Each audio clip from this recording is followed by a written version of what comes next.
ला हौला वला कुव्वता इल्ला बिल्लाहिल अलिय्यिल अज़ीम। हस्बुनल्लाहु व निअमल वकील, निअमल मौला व निअमन नसीर। अऊज़ु बिल्लाहि मिनश शैतानिर रजीम। बिस्मिल्लाहिर रहमानिर रहीम। अल्हम्दुलिल्लाहिल्लज़ी हदाना लिहाज़ा वमा कुन्ना लिनहतदिया लौला अन हदानल्लाह। लक़द जाअत रुसुलु रब्बिना बिल हक़। अस्सलातु वस्सलाम वत्तहिय्यतु वल इकराम अलन नबिय्यिल मक्किय्यिल मदनिय्यिल क़ुरैशिय्यिल हाशिमिय्यिल अब्तही मौलाना व मौला तक़लैन जद्दिल हसनैन अबिल क़ासिम मुहम्मद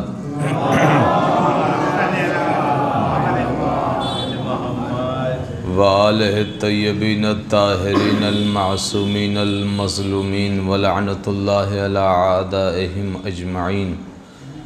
अम्मा बाद फ़क़द क़ाल अल्लाहु तबारक व तआला फ़ी क़ुरआनिल मजीद व क़ौलुहुल हक़।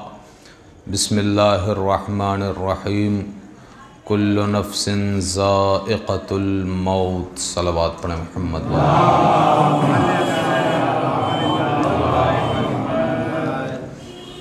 अज़ीज़ान मोहतरम, बरादरान अज़ीज़, मोहतरम सामीन, कुछ अर्ज़ करने से पहले आप हज़रात से गुज़ारिश गुज़ार हूँ कि एक मरतबा सूरह हम्द और 3 मरतबा सूरह तौहीद की तिलावत फरमा कर मरहूम मुर्तज़ा हसन करबलाई इब्ने अली अहमद मरहूम की रूह को इसाल फरमा दो।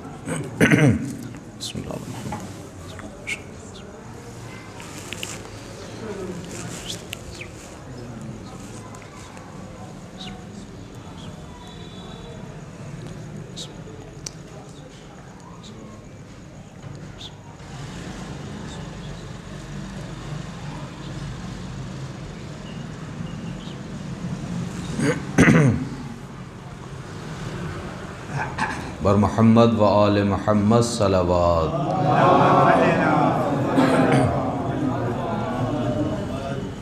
अज़ीज़ान मोहतरम, मैंने कुरान मजीद की एक आयत का सहारा लिया है। इसाले सवाब की मजलिस है, लिहाजा मैंने सोचा कि आज शब जुमा भी है और मौत से बड़ा ज़्यादा इसका रब्त है शब जुमा से, इसलिए कि शब जुमा जो है सारी अरवाहें अपने अपने घरों को लौटती हैं और वो ख्वाहिश करती हैं कि हमें घर वाले कुछ अता करें। कुछ घर के दरवाज़े पे आकर खड़ी रहती हैं, कुछ घर के छत पे आकर रुक जाती हैं, कुछ घर के सामने ऊपर आसमानों में परवास करती रहती हैं और ख्वाहिश करती हैं कि कब इस घर के अफराद हमें कुछ अता करेंगे। और इमाम का एक जुमला है, उसके बाद मैं अपनी बात की तरफ लौटूंगा। और जब वो घर के ऊपर आकर ये ख्वाहिश करती हैं कि घर के अफराद कुछ अता करें, जब उन्हें कुछ मिल जाता है तो वो खुश होकर चली जाती हैं और अगर कुछ न मिले तो वो गिरिया करते हुए लौटती हैं। तो लिहाजा अपने मरहूमीन को शब जुमा कम से कम एक सलवात के ज़रिए, एक सूरह फातिहा के ज़रिए हमेशा याद रखना चाहिए। जाहिर सी बात है, मरहूमीन ही तो हमारे वजूद का ज़रिया हैं। जाहिर है, किसी के बाप, किसी के दादा, किसी के नाना, किसी की नानी, और जो बुजुर्गान हैं वही तो हमारे वजूद का ज़रिया हैं। लिहाजा उनको कुछ न कुछ अता करते रहना चाहिए। और एक और जुमला कह दूं कि आप अपनी तरफ से अता करेंगे तो शायद सिर्फ अपनी ज़बान से अता कर देंगे, और जब वो आपको अता करेंगे तो वो दुनियावी एतबार से अता कर देंगे कि जो आपको हर एतबार से फ़ायदेमंद साबित हो। लिहाजा परवरदिगार आलम ने कुरान मजीद में इस बात की तरफ बड़ी बेबाकी के साथ इशारा फरमाया है, कुल्लु नफ्सिन ज़ाइक़तुल मौत, कि हर नफ्स को मौत का जायका चखना है। इससे कोई भी बरिज़िम्मा नहीं है, इससे कोई भी बच नहीं सकता। हर जी शऊर, हर जी रूह को मौत आनी है। वो चाहे किसी भी मजहब का मानने वाला हो, वो चाहे किसी भी मजहब का एतकाद रखने वाला हो, वो चाहे किसी मजहब का लीडर हो, उसे भी मौत आनी है। ऐसा नहीं है कि अगर कुरान को मानने वाला नहीं है तो मौत उसे छोड़ देगी, बल्कि वो किसी भी किताब का मानने वाला हो, मौत आनी है। एक जुमला आपकी खिदमत में पेश करूं। गौतम बुद्ध, शायद मैं पढ़ चुका हूं बहुत पहले, शायद मुझे भी याद नहीं है। गौतम बुद्ध जो एक मजहब का लीडर है, जो एक मजहब का ईजाद करने वाला है, वो गौतम बुद्ध के दौर में एक खातून आई और आने के बाद उसके पास रोने लगी, गिड़गिड़ाने लगी। का क्या बात है, रोने का सबब क्या है? उस खातून ने कहा कि मेरा एक जवान फर्जंद था और वो मर गया, वो इंतकाल कर गया, लिहाजा अब मैं ये चाहती हूं कि दुनिया में अगर मेरा कोई रखवाला था, कोई मुझे पाल रहा था, तो सिर्फ एक बेटा था जो कमा कर लाता था, मेरा पेट भरता था। लिहाजा अब मैं चाहती ये हूं कि मेरे बेटे को जिंदा कर दो। उसने कहा, बुढ़िया ज़ईफ़ा, मौत तो बरहक है।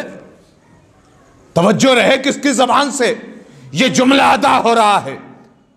वो चाहे खुदा को माने न माने, वो चाहे रसूल को माने न माने, वो चाहे किताब को माने न माने, लेकिन किताब का ये जुमला कि कुल्लु नफ्सिन ज़ाइक़तुल मौत, हर इंसान को मौत का मजा चखना है।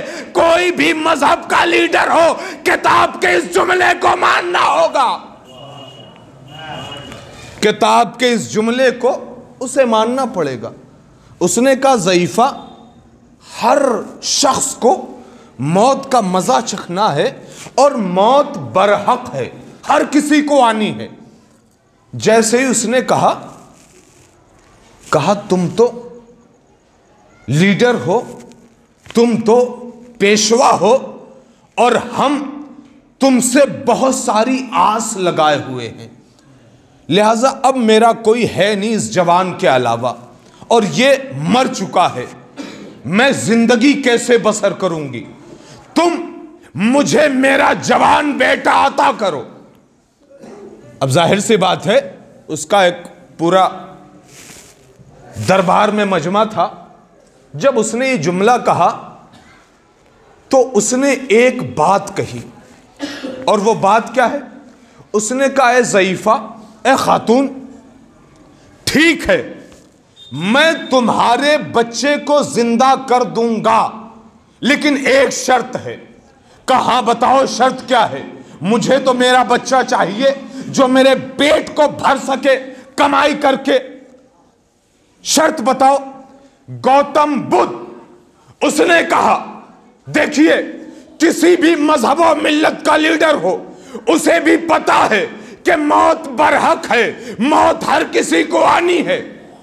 उसने कहा, ए खातून, मैं तुम्हारे बच्चे को जिंदा करने के लिए तैयार हूं, लेकिन एक शर्त है। वो शर्त यह है कि दुनिया में जाओ, कोई ऐसा घर मिल जाए कि जिस घर में कभी किसी की मौत ना हुई हो, उस घर से एक मुट्ठी चावल ला दो। देखिए, उस ज़ईफ़ा को खामोश करने के लिए क्या कहा? का दुनिया में जाओ और जिस घर में किसी की मौत ना हुई हो, उस घर से एक मुट्ठी चावल ला दो, मैं तुम्हारे बच्चे को जिंदा कर दूंगा। कायनात में कोई ऐसा घर है ही नहीं जिसमें मौत वाकई ना हुई हो। लिहाजा मौत बड़ी लतीफ शय का नाम है, मौत बड़ी अजीम शय का नाम है। मौत बड़ी खूबसूरत चीज का नाम है। आयतुल्लाह हसन ज़ादा आमुली अपनी किताब में तहरीर करते हैं, कहते हैं कि मौत, तवज्जो रहे, एक जुमला आपकी खिदमत में पेश करूंगा। मौत बड़ी लतीफ शय है, मौत बड़ी खूबसूरत चीज है। बाज लोग कहते हैं ना कि मौत, जाहिर सी बात है, मौत से जो लोग डरते हैं या जिनके घरों में मौत हो जाती है, कभी रास्ता बदल देते हैं तो कभी मौत होने के बाद कई दिनों तक उसमें अजीब अजीब रस्में हुआ करती हैं। मैं सब गिनाना नहीं चाहता, जिसकी वजह यह है कि उनके दिलों में मौत का खौफ बैठ गया है। जबकि मौत बड़ी अजीब शय नहीं है, बल्कि बड़ी लतीफ शय है, बड़ी खूबसूरत शय है। आयतुल्लाह हसन ज़ादा आमुली कहते हैं कि मौत बड़ी खूबसूरत चीज है। ये जो मैंने तमहीद बनाई है ना, ये आपकी खिदमत में पेश कर रहा हूं, इसका मंबा, सरचश्मा, माहसल जुमला, मौत बड़ी खूबसूरत शय का नाम है। उन्होंने भी इसी तरीके का एक छोटा सा वाकया कोट किया, 1 मिनट का। उन्होंने कहा कि खातून का जवान बेटा मर गया और जैसे ही उसकी मौत हुई है, वो खातून आई और आने के बाद उसकी आंखों को बंद किया और बंद करने के बाद उसके ऊपर एक चादर उड़ा दी और चादर उड़ाने के बाद एक जुमला कहा बेटा, मैं तुम्हारे ऊपर गिरिया जारी नहीं करूंगी, मैं तुम्हारे ऊपर रोऊंगी नहीं। फिर का बेटा, जिस तरीके से तुम्हारे बाप ने मजा चखा था वैसे ही आज तुमने चख लिया। फिर उस खातून ने कहा, जैसे तुमने चखा है अब मुझे चखने का बारी है। चंद दिनों बाद, चंद महीनों बाद, चंद सालों बाद अब मैं इसी मजे को चखूंगी, लिहाजा ए मेरे लाल मैं गिरिया नहीं करूंगी। उसके बाद हसन ज़ादा आमुली कहते हैं कि इंसान के लिए सबसे ज्यादा सुकून किस चीज में है? किस चीज में है? वो नींद में है। सबसे ज्यादा सुकून किस में है? नींद में है। और नींद तो वैसे भी मौत की छोटी बहन है, लिहाजा अब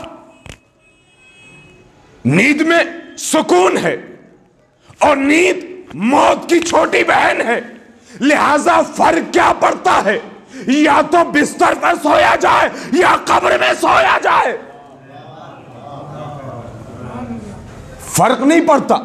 लेकिन अब जुमला आपके हवाले कर रहा हूं कि जिस इंसान को पता है कि मैं जन्नती हूं, या जुमला बदल दूं, जो इंसान जन्नती है उसका मौत कुछ नहीं बिगाड़ सकती, और जो इंसान जहन्नमी है उसकी जिंदगी कभी उसे बचा नहीं सकती। जुमला आपके खिदमत में पेश करूं, बड़ा कीमती जुमला है, उस किताब का जो सबसे कीमती जुमला है। इमाम की जितनी भी हदीसें हैं, जितनी भी रिवायतें हैं मौत पे, उन सबको इकट्ठा करके एक जुमला हसन ज़ादा आमुली ने कहा, आखिरी जुमला है उस किताब का मौत बड़ी लतीफ शय है, मौत बड़ी खूबसूरत चीज है। अगर मौत बुरी चीज होती तो अल्लाह अपने पैगंबर को कभी मौत न देता और शैतान कभी जिंदा न रहता। लिहाजा मौत बड़ी लतीफ शय है, मौत बड़ी अजीम शय है। और जब मौत हो जाती है और कब्र की तारीकी में इंसान पहुंचता है तो एक नूर आता है जो दाहिनी तरफ से आता है, तो वो मरहूम कहते हैं कि ये कैसा नूर आ रहा है, तो नूर खुद आवाज देता है मैं तुम्हारी नमाज हूं। तो वो पता है क्या कहता है, मेरी नमाजें इतनी कम तो नहीं थी, नूर तो बड़ा कम है। फिर एक तरफ से नूर आता है, फिर वो कहता है ये कैसा नूर है, वो नूर आवाज देता है मैं तुम्हारा रोजा हूं। फिर कहता है रोजे तो बड़े रखे थे, नूर तो कम है। फिर एक नूर आसमान से आता है सामने की तरफ से, ये कहता है ये नूर कैसा है, वो नूर कहता है मैं हज्जो ज़ियारत हूं। और उसके बाद अचानक सराहने से एक मुकम्मल नूर आता है, और जैसे ही नूर आता है पूरी कब्र मुनव्वर हो जाती है। मरहूम कहता है, मरने वाला कहता है कि सब तो छोड़ के चले गए, भाई चला गया, बहन चली गई, माँ चली गई, बाप चला गया, बेटा चला गया, इतना नूरानी कौन है? नूर कहता है मैं विलायत आली, मैं विलायत आली हूं कि जो तुम्हारी कब्र को मुनव्वर कर रखा है। और मौलाए कायनात ने इसीलिए हारिसे हमदानी से एक बार बहुत अजीम मौलाए कायनात के सहाबियों में से हारिसे हमदानी, ऐसे ही गुफ्तगू में मौलाए कायनात ने हारिसे हमदानी से कहा, ए हारिसे हमदानी, तुम्हें पता है जितने भी मरते हैं वो सब मेरी जियारत करते हैं। तो वो खास थे बहुत, और जो बहुत खास होता है वो बाज़ औकात मज़ाहिया जुमले भी इस्तेमाल कर लेता है। हारिसे हमदानी ने ज़रा सा वक्फ़ा किया, और वक्फ़ा करने के बाद मौला सबको आपकी ज़ियारत नसीब होगी। कहा हारिसे हमदानी सब देखेंगे। कहा मौला सिर्फ हम लोग ना?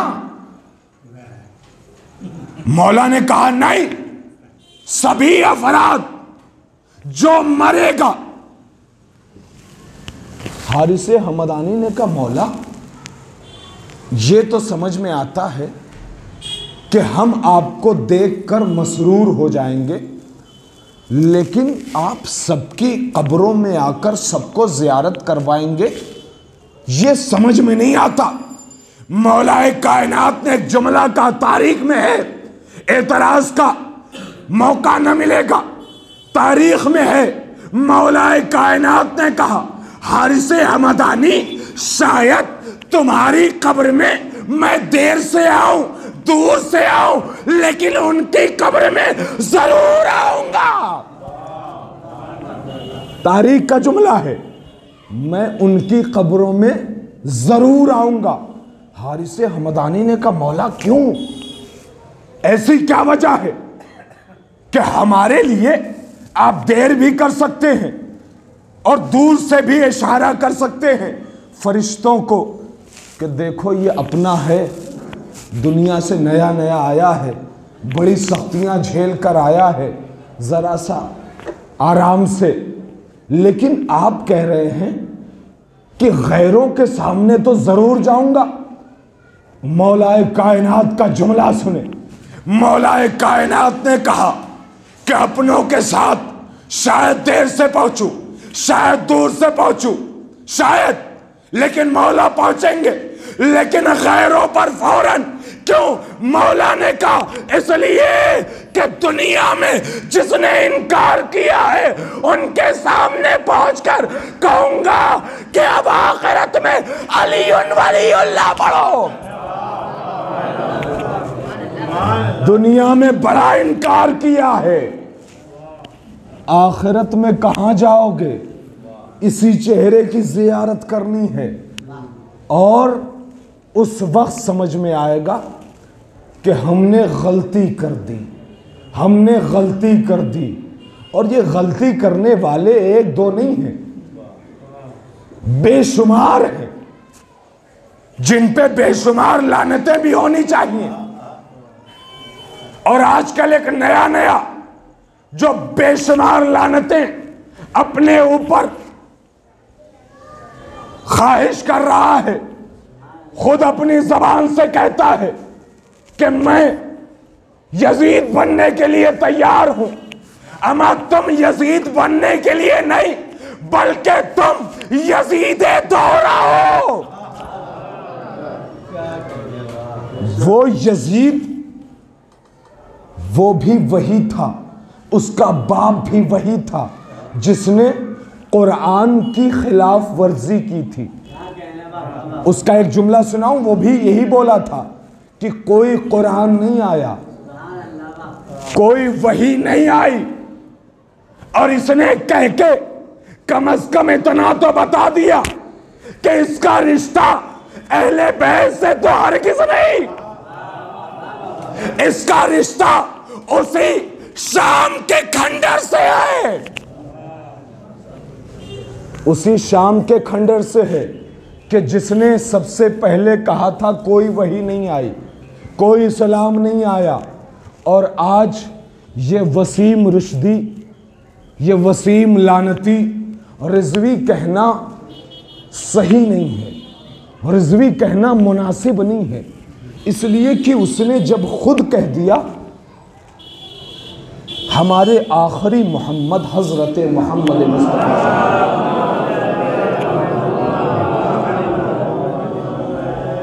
अपनी जबान से ऐसी गलीज बातें कर रहा है, इतनी बेहुरमती कर रहा है रसूल की। सलमान रुश्दी ने बेहुरमती की थी, और अब इस वसीम रुश्दी ने रसूल के मुकद्दस ज़ात की बेहुरमती की है। हम सबको एहतजाज करना ज़रूरी है अपने अपने तई। एक जुमला आपकी खिदमत में पेश करूंगा, बात तमाम। हम सब जिम्मेदार हैं, हमें एहतजाज करना चाहिए।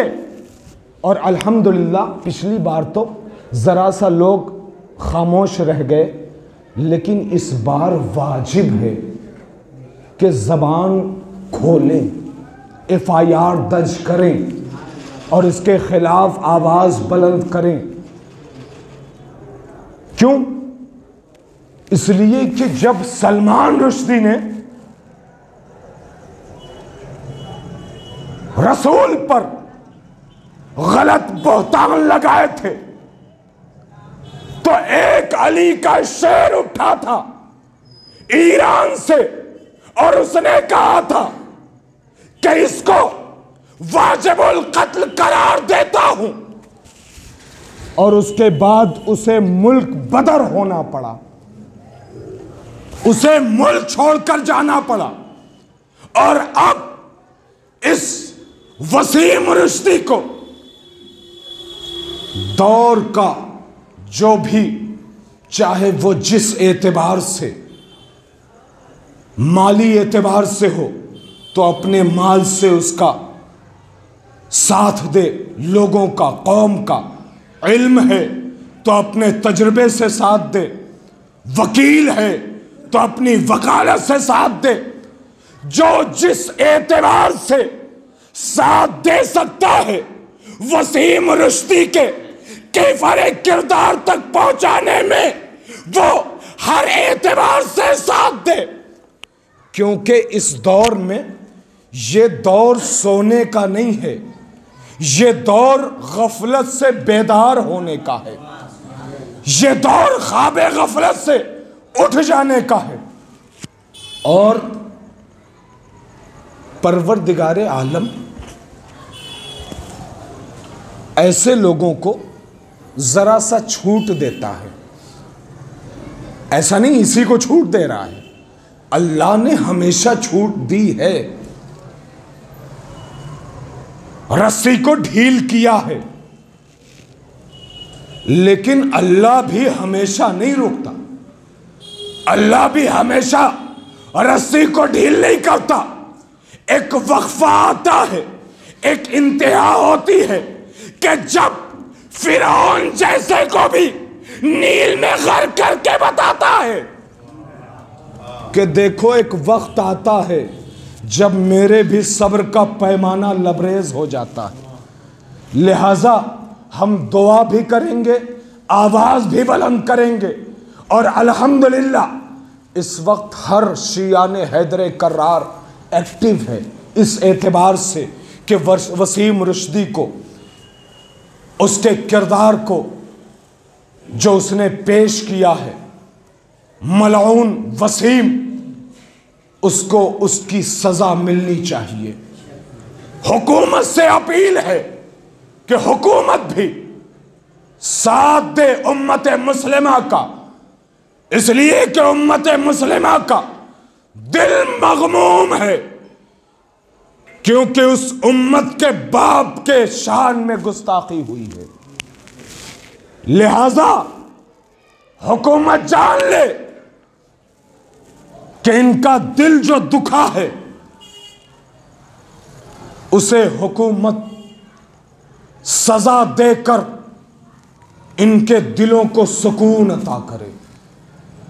और हम दुआ करेंगे कि परवरदिगारा ऐसे जितने भी अफराद हैं, इस फिक्र के जितने भी अफराद हैं, जल्द अज जल्द निस्तो नाबूद फरमा। ये कौम के लिए नासूर है,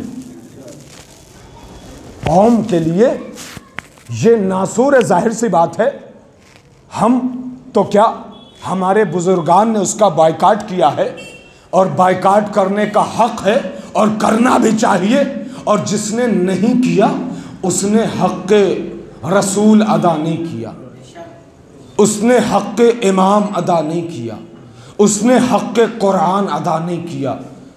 वाक़ईन अगर एक जुमला भी लिख सकते हैं तो लिखें, एक जुमला भी बोल सकते हैं तो बोलें, उसके खिलाफ एक कदम चल सकते हैं तो चलें, लेकिन कुछ करें। अजीज़ान मुहतरम, रसूल हर दौर में, वो आज का दौर नहीं है, हर दौर में चाहा गया कि इन पर कीचड़ उछाले जाएं, इनके जो अखलाक हैं जो कायनात के सामने उसको ख़त्म किए जाएं। लेकिन जिसे रसूल कहते हैं उस रसूल को अल्लाह ने भेजा है, और अल्लाह जिसे इज्जत देता है उसे दुनिया जलील नहीं कर सकती। लेकिन रसूल हैं कि जो चाहे जो भी दौर हो, हर दौर में अपना दिफा करते रहे। किसके ज़रिए? अखलाक के ज़रिए। आज भी मैं यही कहना चाहूँगा कि इस वसीम रुश्दी को भी अगर कुछ कहना है तो हमें गालियाँ नहीं देनी है, हमें उसको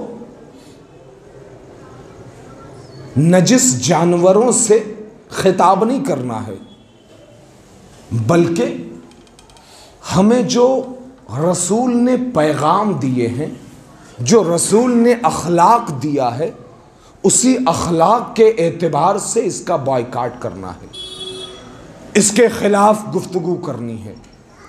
ऐसा ना हो कि उसके खिलाफ बोलते बोलते अपनी जबान खराब हो जाए, इसका भी ख्याल रखना है। इसलिए कि जिस रसूल की हिमायत में हम बोल रहे हैं उसी रसूल का अखलाक भी पेश करना है साथ में। लिहाजा अज़ीज़ान मुहतरम, हम सबको चाहिए कि इस दौर में अपने आप को, अपने बच्चों को, अपने अहलो अयाल को इस गलीज़ चीज़ों से बहुत दूर रखने की ज़रूरत है। इसलिए कि ये दौर बड़ा पुराशोभ दौर है, ये दौर बड़ा अजीब दौर है। आज भी वक्त का इमाम गिरिया कर रहा है। क्यों? इसलिए कि जो अहले बैत के चाहने वाले हैं, जो अहले बैत के मानने वाले हैं, जो ये तो कहते हैं कि हम अहले बैत के चाहने वाले हैं, लेकिन अहले बैत के किरदार को अपनाते नहीं हैं, तो फिर दौरे हाजिर का वो हर शख्स इमाम का एक बार वो जुमला याद करे कि मैं तुम्हारे लम्हे लम्हे को देख रहा हूँ। अल्लाहु अकबर। इमाम क्या कहते हैं? मैं तुम्हारे लम्हे लम्हे को देख रहा हूँ। और जब तुम कोई गुनाह करते हो तो मेरी आंखों से आंसू जारी हो जाते। क्यों? इसलिए कि हमारा चाहने वाला गुनाहों से दूर होता है। और आज जो शबे जुमा है, ख़ास तौर पे नौचंदी है, अलम मुबारक भी उठने हैं, अलम मुबारक की भी ज़ियारत होनी है, लिहाजा अपने इमाम को ज़रूर याद कर लिया करें। जब भी कोई अमल करें, जब भी कोई काम करें, जब भी कोई बड़े उमूर हो, अपने इमाम को याद रखा करें। मैंने सोचा है चंद दिनों पहले कि मजालिस में अपने वक्त के इमाम का तज़किरा ज़रूर होना चाहिए, चंद लम्हे ही सही, इसलिए कि हम हर इमाम का तज़किरा करते हैं, करना चाहिए, लेकिन अपने वक्त के इमाम से दूर नहीं होना चाहिए। वक्त के इमाम को हमें याद रखना चाहिए, इसलिए कि वक्त के इमाम का अगर हमारे सरों से साया चंद लम्हों के लिए उठ गया तो हमारा जीना दुश्वार हो जाएगा। लिहाजा अपने इमाम को याद किया करें दुआओं में। अल्लाहुम्मा अज्जिल लिवलिय्यिकल फरज, अल्लाहुम्मा अज्जिल लिवलिय्यिकल फरज, अल्लाहुम्मा अज्जिल लिवलिय्यिकल फरज, या अल्लाह। ज़रूर याद किया करें अज़ीज़ान मोहतरम। और हमारा इमाम जितना गिरिया कुना है, हम और आप क्या गिरिया करेंगे अपने जद्दे अमजद हज़रत इमाम हुसैन के ग़म में। इमाम खुद फरमाते हैं, मैं शबो रोज़ गिरिया करता हूँ। क्यों? इसलिए कि मेरे जद को इतना रुला रुला के मारा गया है, तड़पा तड़पा के मारा गया है। अस्सलामु अलैका या मुरम्मल बिद्दिमा, तड़पा तड़पा के शहीद किया गया।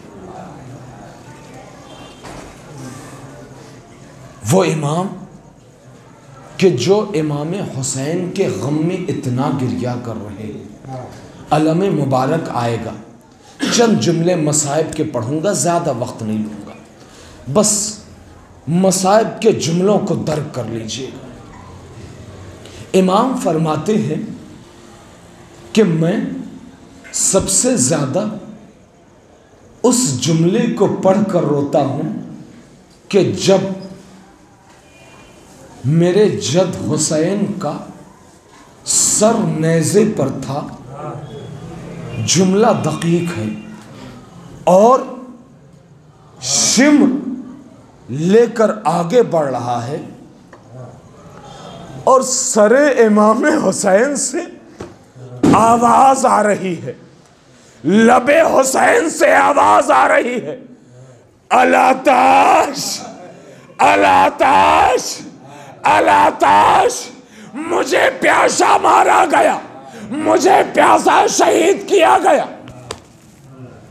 लिहाजा अज़ीज़ान मोहतरम, जब तुम पानी पिया करो ना तो अपने हुसैन को याद कर लिया करो, अपने गरीब इमाम को याद कर लिया करो, जिन्हें करबला में एक घूंट भी पानी नसीब न हुआ। वो हुसैन बेआबो गया, जलती हुई रेत पर शहीद कर दिया गया। और जब शहादत नसीब हो गई तो एक बच्ची है कि जिसे बड़ी आस थी अपने चचा अब्बास से कि मेरा चचा पानी लाएगा, मेरा चचा पानी लाएगा। लेकिन जब अब्बास के बाजू कलम हो गए, प्यास बुझ न सकी, सकीना के होठ सूखे रह गए, लेकिन सकीना ने उन्हीं लबों से कहा, ए चचा अब्बास आप आ जाइए, पानी का तकाजा नहीं। ए चचा पानी का तकाजा न करूंगी, आप आ जाइए। लेकिन चचा न आए। शहादतों के बाद जनाबे सकीना का दामन जब ख़याम हुसैनी में जला है और बाहर निकली है तो कुछ रिवायतें कहती हैं कि सकीना ने सोचा होगा, चंद लोगों ने कहा कि सकीना ने सोचा होगा शायद इन तमाम लोगों में कोई तो होगा कि जो साहिबे औलाद होगा, कोई तो होगा जिसके पास बच्ची होगी। अब वो आएगा और मेरी हालत ज़ार को देखेगा, जले हुए दामन को देखेगा और उजड़े हुए बालों को देखेगा और जले हुए खैमों को देखेगा तो शायद मुझ पर तरस करके कहे, ए बच्ची तुम्हें क्या चाहिए। लेकिन जुमला सुनो, सकीना ने कहा कोई तसल्ली देने ना आया। अरे एक शख्स आया, आने के बाद कहता है, ए बच्ची ये बूंदे मुझे दे दे, ये बूंदे मुझे दे दे। सकीना ने कहा ये बूंदे मेरे बाबा ने पहनाया है, ये बूंदे न मांग। सकीना ने जैसे ही कहा उस जालिम ने अपने हाथों को बढ़ाया, सकीना को तमाचे मारे, तमाचे लगना था। सकीना ने एक मर्तबा जालिम से कहा, ए जालिम ये बूंदे न मांग, मैं अभी छोटी हूँ, ये बूंदे मुझसे नहीं उतरते। अज़ादारो तारीख कहती है कि जालिम ने अपने हाथों को आगे बढ़ाया, आगे बढ़ाने के बाद बूंदों को पकड़ा। अरे जैसे ही बूंदों को नोचना था, सकीना की लवे पटी, फरात का रुख किया, ए चचा अब्बा, ए चचा अब्बा। आपके बाद मेरे कानों से गोशवारे छीन लिए गए। ए चचा अब्बास आपके बाद हमें दयार बदाई। को हमारी अगर ये वीडियो अच्छी लगी हो तो लाइक करें, कमेंट करें और चैनल को सब्सक्राइब करें। वस्सलामु अलैकुम वरहमतुल्लाहि वबरकातुहू।